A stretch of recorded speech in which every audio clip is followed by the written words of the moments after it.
किसी तरीके से पीसीएस अफसर बनता है या आईएएस ऑफिसर बनता है तो उसके साथ भी इतनी प्रताड़ना होती है कि कई बार वो अधिकारी अपनी नौकरी से रिजाइन करने को मजबूर हो जाता है। उसमें एक हमारे 2021 बैच के आईएएस ऑफिसर हैं, दलित समाज से, उत्तर प्रदेश कैडर से, रिंकू सिंह राही जी। उनके पिता का भी बड़ा दर्दनाक इंटरव्यू आया है। और रिंकू सिंह राही जी का इतिहास देखिए, पहले वो पीसीएस अफसर बने उत्तर प्रदेश में, और पीसीएस अफसर रहते हुए उन्होंने एक ऐसे बड़े घोटाले को उजागर किया जिसमें जो एससी का फंड था उसको बड़े पैमाने पे करोड़ों की मात्रा में चोरी किया गया। उनके शरीर में 7-7 गोलियां लगी। 1 महीने वो हॉस्पिटल में एडमिट रहे। उनका एक जबड़ा चला गया, एक आंख चली गई। ये तो आप दूसरा, लेकिन उनकी ईमानदारी हमेशा उनके आड़े आते रही। उनको कभी कहीं ट्रांसफर, कभी कहीं ट्रांसफर। आप देखिए पिछले लगभग 8 महीने से उनको कोई काम नहीं दिया गया। सैकड़ों करोड़ों की चोरी को पकड़ा हो और उसके बदले में उसके ऊपर जानलेवा हमला हो, 7-7 गोलियां खाई हो। ऐसे ईमानदार अधिकारी क्या इस देश को नहीं चाहिए?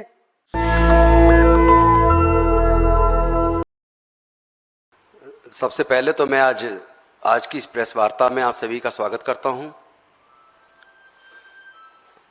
और प्रेस वार्ता में मेरे साथ शिवराम वाल्मीकि जी हैं, जो बुलंदशहर से लोकसभा का चुनाव लड़े थे, एआईसीसी मेंबर हैं। आज एक बहुत ही महत्वपूर्ण दिन हमारे जीवन में है। आज के दिन 2 अप्रैल 2018 को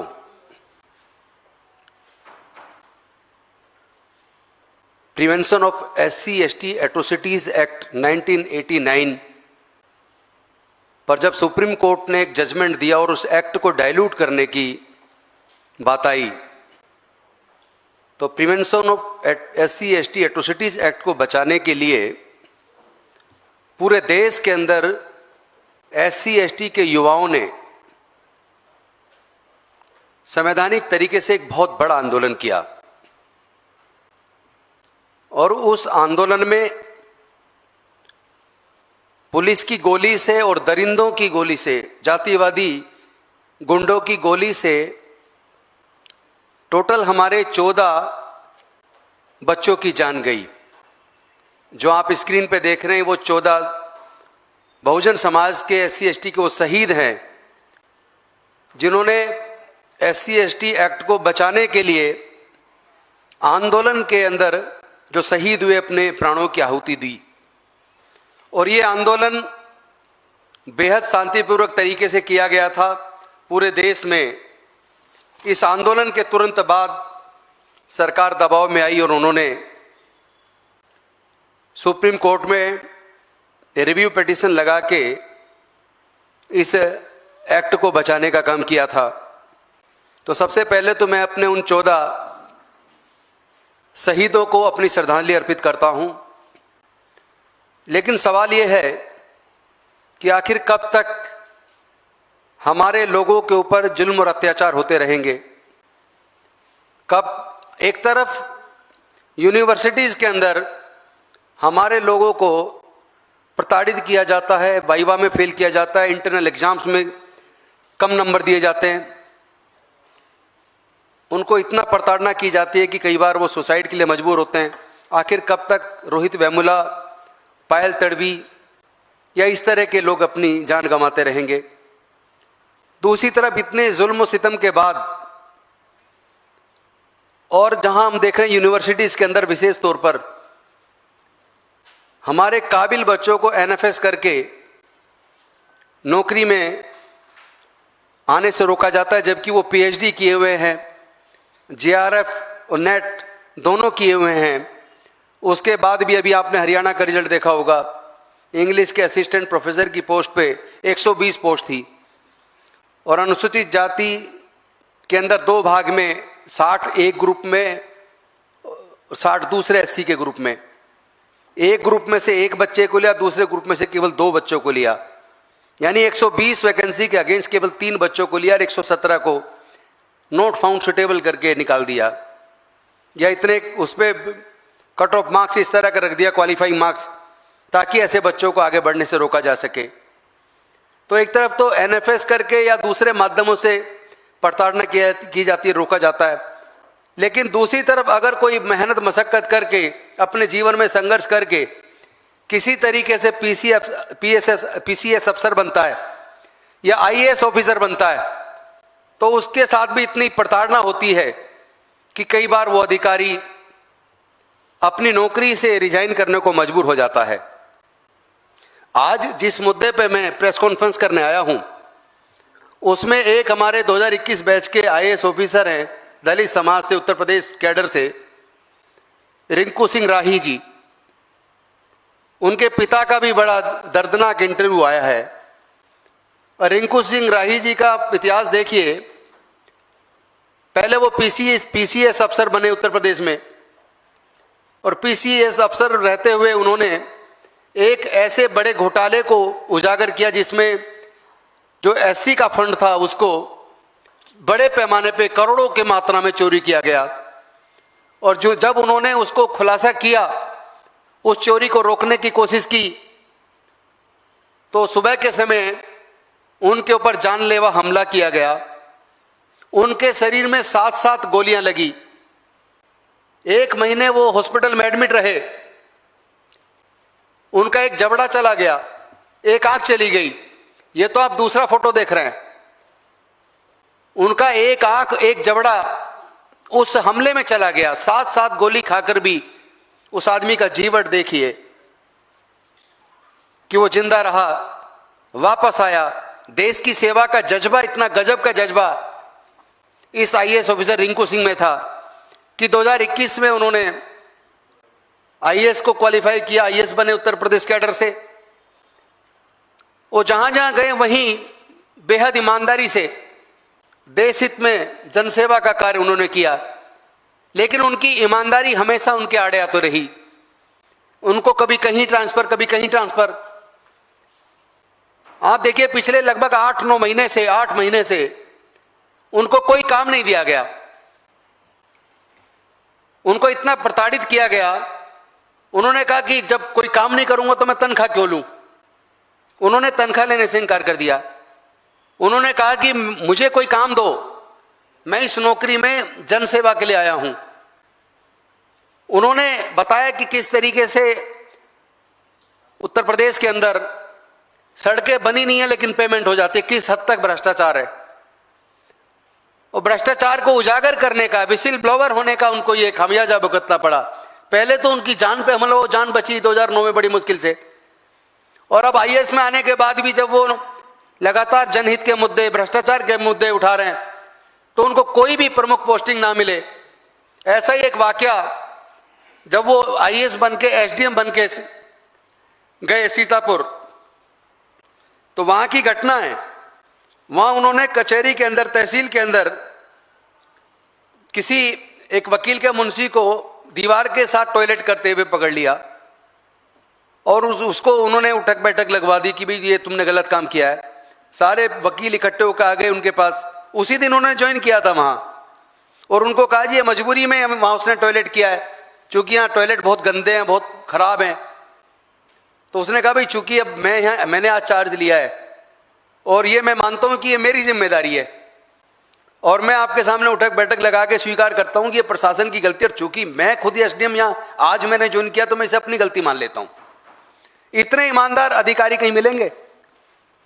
और उस अधिकारी को 8 महीने से कोई काम नहीं दिया गया। उन्होंने तनख्वाह लेने से मना कर दिया और उसके बाद रेवेन्यू परिषद में उनको लगा दिया ताकि वो साइड में पड़े रहें। उन्होंने अभी 2 दिन पहले टेक्निकल रिजाइन कर दिया, राष्ट्रपति जी को अपना रिजाइन भेजा। और टेक्निकल रिजाइन में और रिजाइन में अंतर होता है। रिजाइन एक बार दे दिया तो आपकी नौकरी खत्म। टेक्निकल रिजाइन दिया कि मैं पहले पीसीएस था, अगर मुझे यहां काम नहीं दे रहे तो मैं यहां क्या करूंगा, आप मुझे वापस मेरे पुराने पीसीएस वाली नौकरी में भेज दीजिए या मुझे काम दीजिए। उनका जब पत्रकारों ने इंटरव्यू लिया तो मैं उसके कुछ चंद हिस्से आपको पढ़ के सुनाना चाहता हूं। उनसे पूछा गया क्या पोस्टिंग के लिए आपको प्रताड़ित किया गया?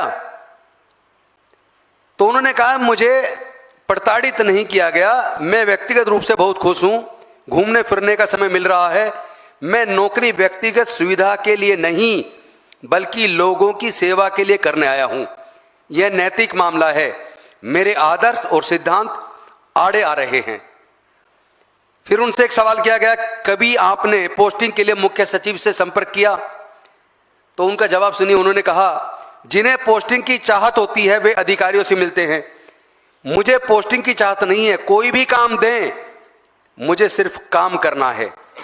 यह उनकी ड्यूटी है कि मेरी पोस्टिंग करनी कहां करनी है, मैं उन्हें क्यों बताने जाऊं? भाई मैं अधिकारी हूं, सेलेक्ट होकर आया हूं, तो मुझे कोई काम दो। उसने चाहत नहीं रखी कि मुझे कोई बहुत अच्छी पोस्टिंग दो, उसकी ईमानदारी देखिए, वो काम करना चाह रहा, लेकिन उसको 8 महीने से बिठा के रखा।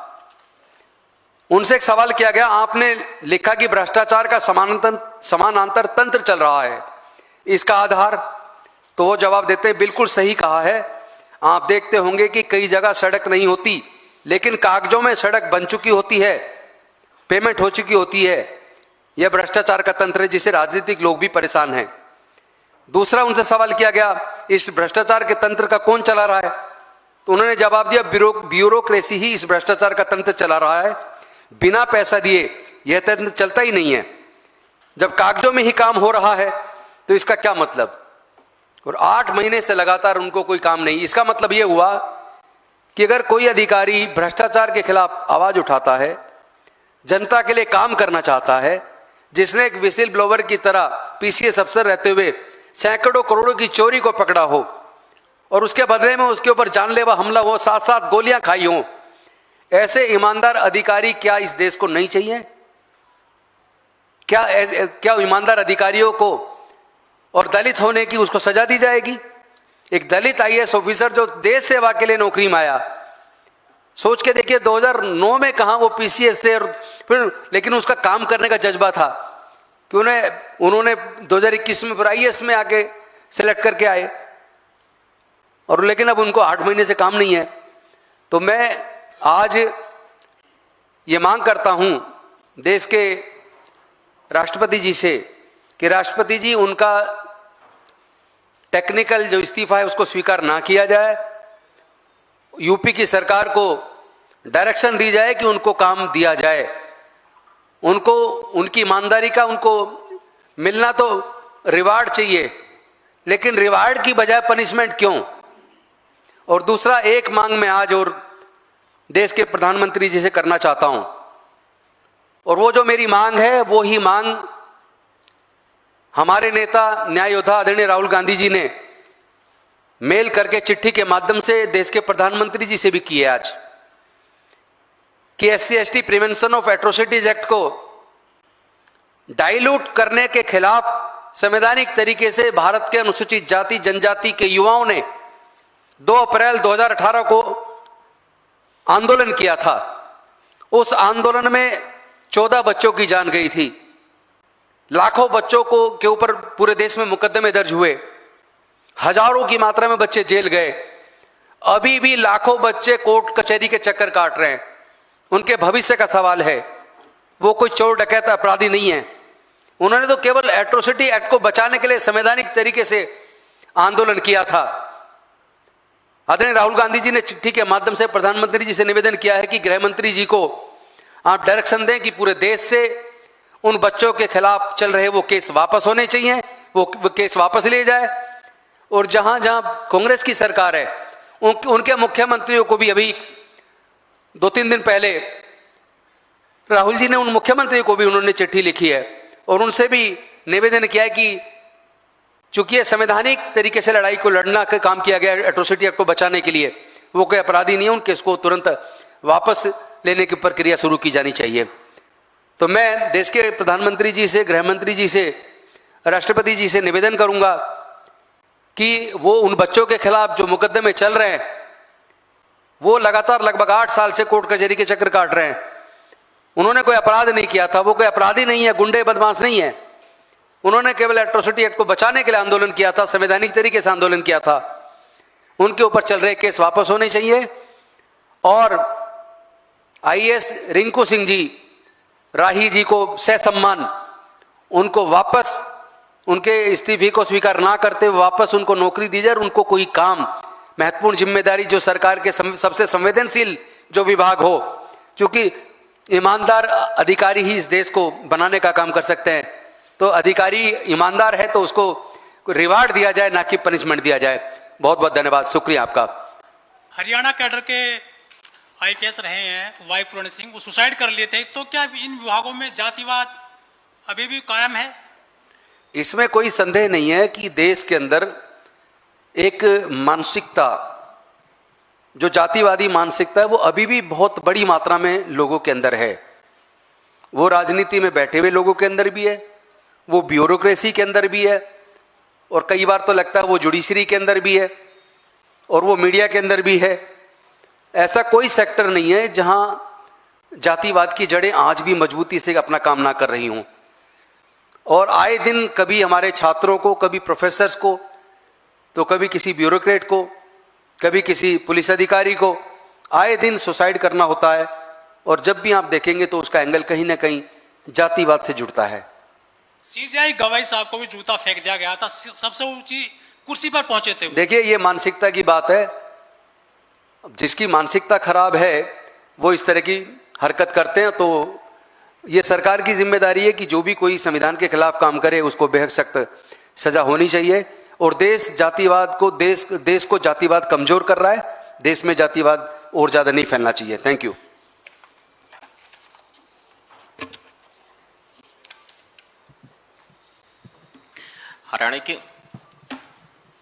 हरियाणा की लगातार अगर कुछ भर्तियों को देखें तो एनएफएस या नो कैंडिडेट सेलेक्ट करके उनको हटा दिया। जैसे अभी 140 थे, शायद 17 ही सेलेक्ट हुए, कुछ नहीं हुए।